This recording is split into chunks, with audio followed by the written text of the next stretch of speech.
玄空子离开后，萧炎立马就放出了海心宴的原持有者韩风。韩风自然是不愿说出自己当初将海心宴送给了哪一位魂殿中人，可被无形火焰煅烧的恐惧他再也不想感受了，只得老老实实的交代了。他当时将海心宴交给了一位有着斗尊实力的八品炼药师木谷老人。木谷老人与药老曾同拜一人为师，后来木谷老人用十分阴毒的手法炼制丹药，被韩珊珊逐出师门，药尘则是传承了师傅的衣钵。在斗帝遗迹中，木谷又没能打败药尘夺得分爵，因此他十分记恨药老。韩风当时杀害药老就是受到了木谷老人的蛊惑。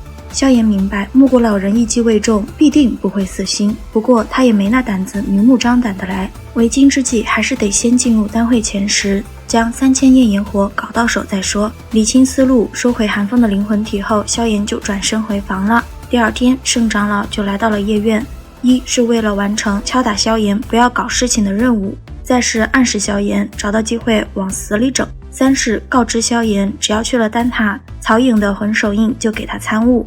好家伙，这种好机会萧炎怎么可能错过，麻溜的就跟着圣长老去了丹塔。圣长老将小医仙等人安顿好后，才带着萧炎去见了药尘的昔日好友玄空会长。玄空子很是和蔼的让萧炎称他为玄老，之后同萧炎唠起了家常，直到曹颖、丹晨以及宋清3人到了，才开始说明正事儿，注明曹颖是玄老的弟子，宋清是曹颖的爱慕者，魂殿也将会有人来参加丹会。丹塔很难辨别哪些是魂殿的人，就算能辨别也无法禁止魂殿的人参加，这是丹塔历代的规矩。魂殿此行为的就是3000焰炎火，一旦收取不成，他们定会毁灭封印，释放3000焰炎火。而3000焰炎火由于被丹塔长期封印，怨念十分的大，若是被放出，必然会对丹域进行报复性的攻击。因此，玄老希望萧炎等人能够阻止魂殿得到3000焰炎火。玄老嘱咐几人在这最后7天内尽量待在丹塔之内，防止魂殿之人暗中使手段。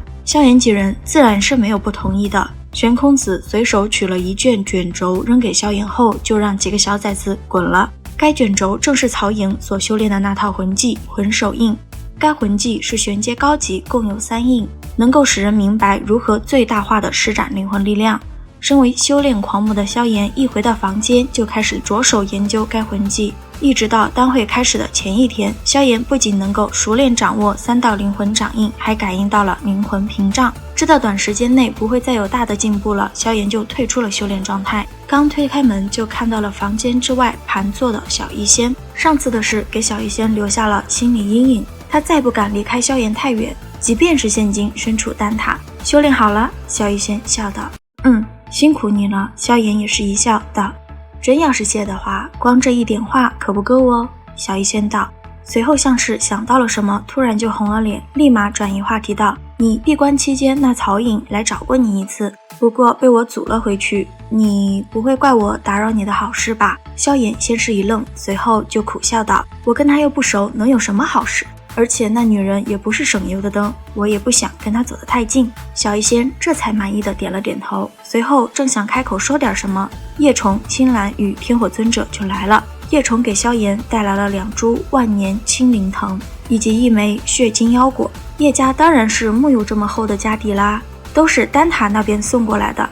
玄空子开的后门，在心头对着玄空子道谢了一声后，萧炎就将药材收了起来，又同几人闲聊了几句后，就各自散开，静待第二天的到来。随着一道清脆的钟鸣声响起，丹会正式拉开序幕。玄空子负责控场介绍，丹会同往昔一样分为3个步骤，只要通过3项选拔，最后依旧屹立者便是本届丹会的冠军。而冠军不仅能够获得丹塔巨头候选者的名额，还能得到一卷远古的灵魂修炼之法。玄空子的话令全场的炼药师都沸腾了起来，那可是远古的灵魂修炼之法耶！要是拿到手了，踏足8品甚至9品层次将不再是梦，没有人能抵挡住他的诱惑，萧炎也一样。随着玄空子宣布开始的声音落下，蚂蚁大军们铺天盖地地冲向了第一关灵魂幻境。幻境内被浓厚的深灰色气体所弥漫，目光所及的地方不足半米，视线范围之内还有些肉眼可见的扭曲空间。想要成功闯出这片区域，那么便是得摸清楚其中的空间扭曲痕迹。对于一些寻常的炼药师来说，在这种几乎变成瞎子的情况下，摸清这些复杂的空间痕迹是相当难的。可萧炎就不是常人，强大的灵魂感知力在这里虽然受到了一些压制，可萧炎想要通关就跟玩儿一样，毫无压力。幻境里时不时出现的老熟人，萧炎一开始还看一看他们的演技，之后就没有兴趣了，成为了一个没得感情的通关机器。将近半个小时后，萧炎终于到达了丹界。在这里熟悉一点的就是曹颖和宋清。曹颖冲着萧炎就是妖媚一笑，意图很明显，快来跟我组队吧。萧炎也是冲着二人微微一笑，然后转身就走了。开玩笑，又不熟，还得随时提防着别被捅刀子。他不傻也不疯。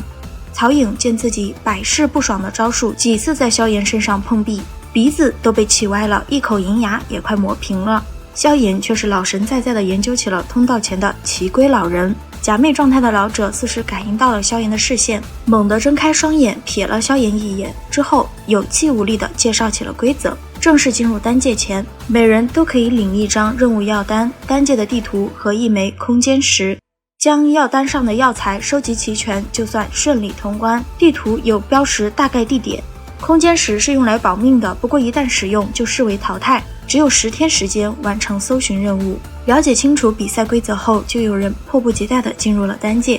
萧炎也准备进入时，将萧炎的情报卖给木谷老人的陈贤走了过来，感慨萧炎命真大。萧炎轻笑了一声后回敬道：陈贤少宗主，在丹界的时候躲远点，以免玄冥宗绝后。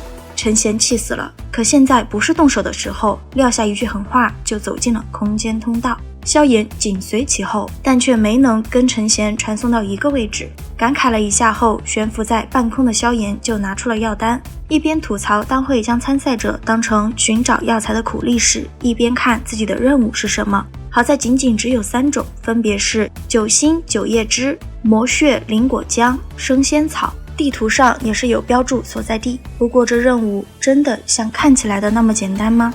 在萧炎沉吟期间，将近10几道身影几乎同一时间从空间中掠出，然后落在地面上。与此同时，一条几10丈大的巨蟒闪电般的窜出，张口就朝着一位炼药师的脑袋咬去。